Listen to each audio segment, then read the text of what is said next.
Hi. Do you ever make noises like that because it just relieves you of anxiety? Yeah. I don't know. I just channel my inner Helen Horbeth like 5 times a day. Oh, Stephen. Oh, God. Oh. Okay. Anyway, that feels good. It feels good to make noises like that. So let me just fill you in on the shit show that is today. It's actually not that bad, but my ADHD is on fire. I am just late for everything, including this, my window to record this, and I got to get back to the kids, and it's okay because we're here and we're going to do this. I was not late to pick up Alfie from preschool though. I picked him up. I was on time. I was actually early, which is wonderful. And I think it's because I'm not drunk anymore. So I am pretty good about important things. But I went to go pick him up and it was so cute. And I watched him and he like holds the rope as the preschoolers do. And he was in the front of the line and he looked so cute. And then he came out, the teacher saw me and she said, okay, your mom's here. And he came out the door, looked at me and had the biggest frown on his face ever, started crying in front of everyone going, Daddy, Daddy, Daddy. I said, Alfie, honey, Mommy's here. Daddy, Daddy. Oh, the shade. The shade. And then to make matters worse, to just sprinkle salt right into the wound, a mom looked at me and went, Daddy. Like, why'd you have to say that? I heard him. He's screaming it real loud. Did you really have to look and acknowledge? He wants his daddy, huh? It's just, his dad is a safe space. No, bitch. I'm the safe space. He's obsessed with me. Every time at home, Steven wants to do something for him, like put on a movie or get him some mangoes. Every time he tries, it's hysterical because he goes, Mommy put on, or Mommy mangoes. He doesn't want his dad to do anything. He only wants it from me. It's so funny. That's why I was so baffled. I couldn't believe it. Now, Alfie is very much a creature of habit, right? He likes his routine. And today is Tuesday and yesterday was Monday, just in case you didn't know that. Okay. Days of the week. Yes, we wrote a song about days of the week that's coming out soon and it is a bop. Okay. But I digress. So fucking dude, God damn it. What was I saying? Oh my God, Laura, focus. Seriously, focus. So Monday, Steven picks him up from preschool. And so I'm thinking he was just expecting his dad and then he saw me. And Steven also took him to get cake after, like as a nice surprise. They go to Starbucks and they get like a vegan like pastry and coffee. Well, Steven has the coffee, Alfie has the vegan pastry and water. And so I think he thought, oh, Daddy's going to come get me and then we're going to get like a fun vegan pastry at Starbucks. And I'm excited about that. And then he saw me and he was devastated, just devastated. So I like picked him up and I was like, it's okay. It's like, Daddy, Daddy, Daddy. The shade. And so then I was like, you know what? I'm going to win this. I'm going to bribe him to love me just as much. And maybe I need to go get him a cake. That's what I need to do. So I'm going to, bribe him with sweets to get his love because clearly my presence is not enough. And I'm thinking he wants the cake routine and he associates that with dad. So I'm going to get him a motherfucking bigger cake. And so I say, Alfie, do you want to go get a cake with me? And by the way, he calls anything sweet a cake. So it doesn't matter if it's like, any sort of pastry. I'm not talking like a big frosting-y cake. Like it could be just anything that's remotely sweet is a cake.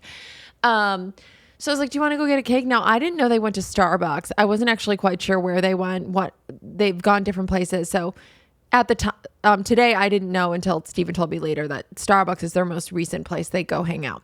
So I take him to Whole Foods because I know we can get some like fun vegan donuts there. And there's this smoothie that he absolutely loves from there. And it's like, oh, it's so good. And I actually feel good about giving it to him because it's really healthy. It's called Nutty Buddy, okay, if you have a Whole Foods near you. And it's so bomb. Like, it's amazing. So it's basically peanut butter, but you can replace it or mix it with almond butter, flax seeds, spinach, banana, a little cinnamon, And I feel like there's more to it, but that's basically it. And it's so good. And Alfie loves it. Poppy loves it. Anyway, so I'm like, okay, let's go to Whole Foods. Let me buy his love. And, I'm just fucking with you, right? Okay, great. You know that. So we get there, we walk in, and he's skipping, very excited. I go to the smoothie bar to order, and he just starts losing it. This was my first toddler grocery store meltdown. Okay. And it was very crowded that day. And I would always see videos about moms that are just like devastated and crying in the car, like talking about how horrible it was that their kid was like flailing on the floor and like just demonic in the store and all the judgy looks. And I always watched and I went, oh, it can't be that bad. I mean, people understand they're toddlers, that they're not emotionally developed enough to have that sort of control. Like it happens. People understand. No, they don't. No, they don't. No, they don't. The amount of looks that I got in that Whole Foods as Alfie was flailing on the floor and crying for literally a reason that I'll never understand, because we were literally in line to get smoothie and cakes. And sometimes you'll just never understand, especially with a sort of nonverbal toddler. You will never understand what the hell it is they're so upset about. The amount of looks I got was ridiculous. I mean, we were birth control for everyone in that store. They were horrified. Now, I should mention, because everyone's thinking probably, he didn't want to wait in line. He wanted what he wanted right now. He doesn't understand about lines. There was no line. I was right there. I walked right to the front and I said, hi, can I get 2 Nutty Buddies? And he starts fucking losing it, like hardcore losing it. And so I go, excuse me 1 minute. I walk over to where they have the vegan donuts. I grab him a chocolate vegan donut. I go, Alfie, here's your cake. Let's eat while I order the food. So I even gave him his sweet because I thought he's probably thinking about cake, really wanting it and not understanding that he has to wait. And I understand that might not be great parenting, but like I was in survival mode and I just wanted to get through it. So I was going to do whatever it took. So I give him the fucking vegan cake. Now I'm holding him as he's holding the vegan donut, the chocolate donut. And I start to try and order again. Boy loses it. Okay. He's screaming. He takes the donut. He chucks it on the floor. It's everywhere. I'm so humiliated. I mean, I wasn't humiliated, but I kind of was. Like, it's not good to say. I should just, I felt really sorry for my son that he was in so much distress, but I was also humiliated at the amount of people like staring at me and like scowling at me. Like that just didn't feel good, but it also didn't feel good to see him in distress. So the whole situation was really a shit show. And then like the barista woman was just kind of like staring like, do I make it or not? Like what's going on? And it just didn't get better. Like he was just on the floor, the vegan donut everywhere that we had not paid for. So I have to go back tomorrow and give them $1.05 because I straight up grabbed Alfie, picked him up. He's like, you know, when they're like melting down so hard, they're like straight up foaming. He was straight up foaming. So, and I couldn't understand it because he had the cake that he wanted so badly. He had it. So the most wild shit ever is that, so anyway, I literally just pick him up because I'm like, we got to get him out of this crowded area. Now that's another thing is that you're thinking, oh, he's probably overstimulated, and it's possible, but the boy is a sensory seeker, and he, like, when he walks into preschool, he has no fear. He walks in, he's just playing and just, he's not necessarily the most social. Like, he's not going up to other kids like, hey, wait there. No, he walks in, he owns the space, and he gets right to it and finds a thing that looks fun to him and goes to play. So he's not like very shy and timid. He's really not. And so crowds don't normally upset him. They really don't. And so he actually normally loves to go in the grocery store. We run around the whole thing. He looks at all the colors and the aisles. I mean, he's normally very excited about it. So that's why this situation was so strange. And he had a damn cake in his hand. The cake that he so desperately wanted, he had it in his hand as I was ordering his favorite smoothie. It just didn't add up. So I pick him up. I said, it's okay, sweetie. It's okay to be so mad. And I'm straight up saying the Pamela song because, by the way, if you haven't seen Pammy's World, it's our toddler show on YouTube. And we do like fun songs and segments for toddlers. And she has I say she Pamela, because she is a different human. Pamela Pupkin has a calm down song. And it goes, it's okay to feel so mad that you just want to scream. It's okay to feel so sad because someone was mean.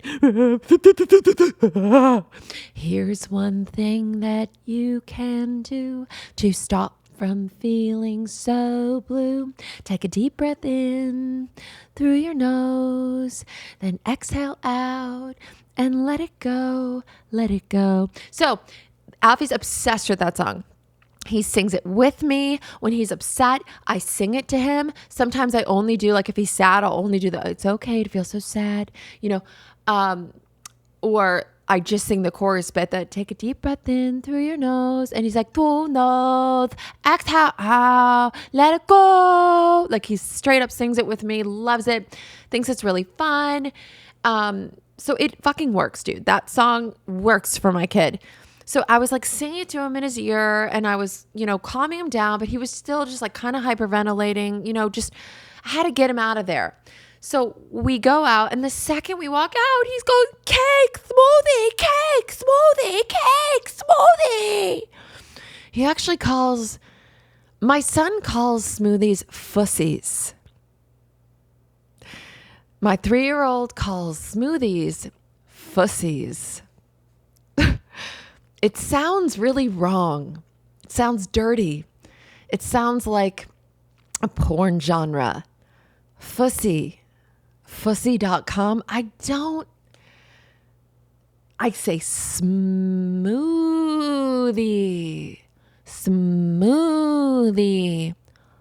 Fussy.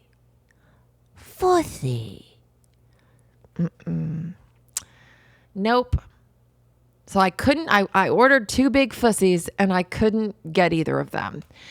I've got to go back to Whole Foods tomorrow because I have to keep my side of the street clean if I want to stay off drugs and alcohol. And I got to give them that $1.05 for the fucking vegan donut that was thrown and broken up and tossed on the Whole Foods floor. And the dude working there was staring, looking so disturbed. And yeah, man, it was just really sad that I didn't receive, that Alfie didn't receive more compassion. That there was no there was no mom like, sweetie, I get it. Or, oh, I hope he feels better. Or nothing. It was just total judgment and stare downs. Like, get a hold of your child. And this kid's out of control. It's so funny. I was flying home to see my aunt. Remember, y'all, I told you about this. And on the way back, there was a woman and a 7-year-old boy. And that boy reminded me so much of Alfie, but he was 7 and he was going, there's, oh my God, it's sort of right outside the gate. There's what's the name of it? It's like oh my God, what is it called? It's the thing that keeps you from going into the plane. It's like a gate. Oh my God, dude, stop. It's oh my God. It's the thing it's like a seatbelt, but it's longer and it keeps you from going into it. Conveyor belt. No, shut up. okay, outside you're waiting for the plane and the people come out of the plane and okay, you're all saying it and you're going, Laura, what is wrong with you? I can't think of the word. But it's basically an area that you weren't supposed to be in. Stop. Okay, you better comment what the hell I'm talking about on my YouTube video podcast. But anyway, so this 7-year-old is going in and out of the area that you're not supposed to. And he's making these fun noises and he's super jumping up and down and he's just in his own world having so much fun, but totally ignoring the rules. And his mom is calmly trying to get him to, stand with her and stay still. And he's not having it. And I just watch the situation and I look at her and I go, get a fucking hold of your son. Just kidding. I look at her and I smile and I was like, he's so cute. And she's like, really? And I was like, yeah. And he reminds me strangely of my own son. And she goes, oh, he's autistic. And I was like, hey, my son too. And she was like, really? And I was like, yeah. And, but she was very much saying please excuse his behavior. He's autistic. And I just felt in that moment that she felt that she had to justify that his behavior wasn't typical. And that made me really sad and I was happy that we connected, but it made me sad because I could see that she's had years of having to go, he's autistic. Sorry, he's autistic. He's apologizing for his differences. And it just made me really sad because when I saw him, yes, he was in the area that he wasn't supposed to, but no one seemed to care. He was just kind of going in and out of that area, but not harming anyone. He was staying in his own little section, but he was just going under the rope. Is it a rope? It's not really a rope though, but it's like a rope. He was going in and out of the roped off area, but he wasn't harming anyone. He was just kind of ducking in and out and making his own game and just having a ball. And no one was saying anything, but you could just tell that she's had years of sort of defending or justifying his behavior. I don't know. It just made me go, and I can see why. I can see why she felt that need. But it would be like me saying at the grocery store today, he's autistic, he has meltdowns. Though I have to say too, he's a toddler. I mean, neurodivergent or neurotypical, I don't know any toddler who doesn't have meltdowns or, I don't even want to say tantrums, but who becomes out of control with their emotions. I guess you could say tantrum, but I don't like that people demonize the word tantrum, they want to have a tantrum, they don't want to be so upset. They can't control it. Anyway, I had my first full on experience of a grocery store meltdown and it was intense. So I take him back out to the car and then he's crying going, fussy cake, fussy cake. And everyone's walking by going, did that boy just say pussy cake? But so we get back in the car and I was like, Alfred, I put him back in his seat and we start driving back. And I said, Alfred, I was getting you the fussy and you had a cake in your hand. And he's just looking at me frowning going, cake, fussy, cake. I said, you had the fussy in your hand. You had the fussy in your hand and you threw it all over the floor in front of everyone. Why? I mean, I was talking to him like he was a full adult and he's just looking at me frowning back going, fussy, cake, fussy cake. You didn't have the fussy in your hand. You had the cake in your hand. You were about to get the fussy. You were 5 minutes away from the fussy. And I got you a large fussy too. I didn't even get you a small pussy. And you lost it. And we had to get out of there. It was not good. He couldn't understand. I couldn't understand. I've had a little time to reflect, and I do feel that he was just very tired. He normally wakes up a little later, and he, just started school. And so he's up very early. And I think, school is just very stimulating for him. So I do believe that he was just tired. So when you're really tired, it's like nothing makes sense. He had the cake in his hand and he was 2 minutes away from a fussy. I don't know.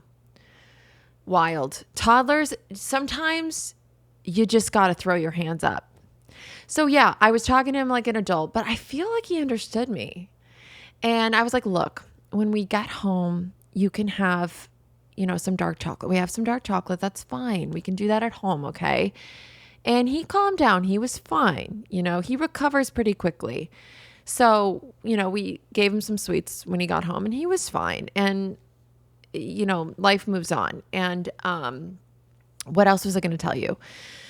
So I hit a breaking point recently, and I'm not really ready to go into the specifics of why or what that is. I'm sure I will eventually, but I hit a breaking point in my life and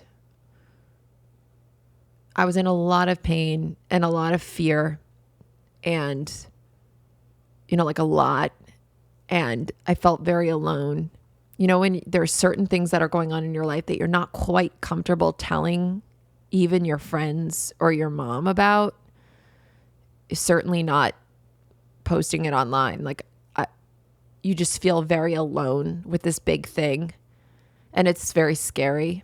Well, that's kind of what I was going through. And I guess my point in saying this is I believe that you can get in so much pain that, I believe that pain can oftentimes be the touchstone of growth, whether you want to call it spiritual growth or whatever. Now, this is not me saying that shitty thing that happened to you was meant to be. It's God's will. Like, I'm not saying that. I'm saying the growth that comes from a painful situation can oftentimes be a gift. And that is what I'm experiencing right now. So I went through this sort of feeling of I've had enough in this certain area. And it's turned out to be such a blessing. I ended up downloading this book on Buddhism, and y'all, I am fucking soaking it up. It's called Fear, and I cannot pronounce the author's name, but I will post it in the link below. And it's blowing my mind. And it's just incredibly, incredibly inspiring. So my point is, I was in so much pain that I had that gift of desperation. And I called my sponsor for the first time that I've called her in literally months. And I was able to express everything to her, and it felt incredible. And then she was able to give me some incredible advice and guidance and feedback. She's also a licensed therapist, which really, really helps. But whatever, sponsors are amazing. Let me just decline that really quick. Sorry, someone called. And not only that, I had some really tough conversations with loved ones that I have needed to have for a long time. I was very scared to have those conversations, and I had them. So I also gave myself permission yesterday to do as little as possible, which I haven't done in forever. Like, Steven got me a massage and a facial for Mother's Day, and it is mid-August, and I still hadn't used it because I could not justify it. I could not justify taking 3 hours out of my day. No. If I am not working, I am with my kids, and nothing else is acceptable in my mind. You know what I mean? Or Like if it doesn't have to do with my work or my kids, like I have a very hard time justifying it. Very. And that's a problem. That is a big problem. So because I was sort of like paralyzed with fear around my situation, I gave myself permission to go use that gift certificate. And it was wonderful because I got to just, be pampered for 3 hours. And it was so wonderful. I haven't gotten a facial in like 5 years. I don't get them. I just don't get them. And anyway, my point is self-care. This pain inspired me to have self-care, to reach out, to have tough conversations, to listen to inspiring books. And so it's been this weird blessing. Of course, I posted that online and was attacked by a couple people saying like, this is toxic positivity. This is not a blessing. There's nothing that's like, literally some guy commented when I posted this saying, this is toxic positivity. This is like saying, oh, your rape was meant to happen. Being raped was God's will, and I'm just like, dude, is that what you got from this post?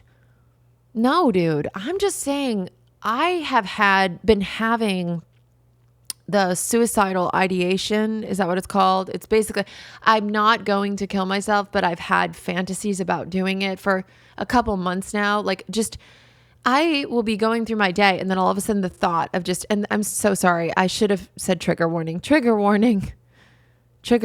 fast forward this part if you want. But literally the thought of like, unaliving myself is incredibly relaxing and satisfying to me. And it's clear that it's just my body and brain's way of saying you won't feel any discomfort or suffering anymore if you do that. So I understand why that happens. But in my case, having this amount of pain resulted in me seeking and having a lot of amazing revelations. Like I straight up want to be a Buddhist, dude. You can't just say, no, I really do. I have never connected to a religion. I actually think of it more as a philosophy than a religion. But everything I've read about it is mind-blowing to me. And I just want to learn more and more about it. I am hooked. So this pain has been a gift for me. But anyway, so this guy's like basically saying, stop saying pain is a gift. That's toxic positivity. I don't know, man. People will get offended about motherfucking anything, dude. Like I'm just saying it's been a gift for me. And sometimes you have to find the positive in the shit situation or else why keep going? I'm sorry. I hope I wasn't too scrambly today, but fussy. Glad I talked about the fussy. And I guess this is a sign too, if you're experiencing a lot of, fear or emotional pain, I'm sorry that you're experiencing that. And just know that it could lead to incredible growth. It has that potential. It doesn't have to be perpetual suffering. Like we can feel that pain and really feel it and cry all the tears we need to cry and scream and punch all the pillows we need to punch. And then at some point, we've got to shift and something needs to change. And we have to have those tough conversations or, seek help, seek therapy or, sponsor or whoever it is for guidance, reach out to someone. We can't do this alone. Most things we can't do alone. One of my favorite things to say is we are social primates. We're not meant to be alone. We're not meant to do this alone. But so often when we're in that, low vibrational place of fear or trauma, heartache, depression, we are very isolated. And the lower we feel, the less we want to connect. And the lower we feel, the more we need to connect. And one of the things I learned in the program is take contrary action. When you really don't feel like talking to anyone or sharing your struggles or your pain, that's when you need to do it the most. Contrary action. It saved me time and time again. So did I want to call my sponsor and tell her what was going on? No. No, I didn't. Did I want to download an inspirational book? A little bit I did. Yeah, I did. Did I want to start, meditating again? Absolutely not. Still need to work on that. But pain can oftentimes be the touchstone of spiritual growth, of emotional growth and healing. So this is my experience, and maybe someone else listening needed to hear that. So yeah, when you get in enough of it and you just hit that breaking point, you're like, done feeling that. I'm done, coasting. I have to take action. I have to take action, because your body starts feeling it. Physically, you can feel it in your gut, in your joints, just everything. Yeah. So that's where I'm at, seeking nirvana and listening to nirvana. I hope y'all enjoyed this episode. Please comment your thoughts on my YouTube. And I want to hear your stories. I want to hear thoughts. I want to hear how you've connected to what I've said, how it applies to your life if you've had a similar situation. And please hit the follow button on Spotify or wherever you're listening and leave a review. It helps me keep going. And I just love you so much. And I appreciate every single one of you for taking the time and listening. And I hope that this has helped you and entertained you and inspired you in any little way. So much love to you. And let's talk next week, bitch. Bye.